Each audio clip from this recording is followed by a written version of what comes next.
حاجت روائی کے لیے جمعے کی رات یہ پڑھے، یعنی جمعے کی رات آپ نے پڑھنا ہے، انشاءاللہ آپ کی ہر حاجت پوری ہو جائے گی۔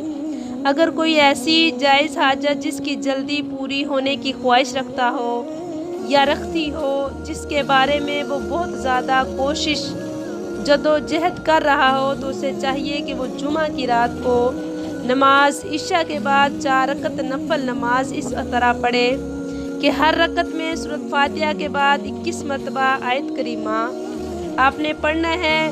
نماز سے فارغ ہونے کے بعد 111 مرتبہ آیت کریمہ نہایت توجہ یکسوئی کے ساتھ پڑھنا ہے۔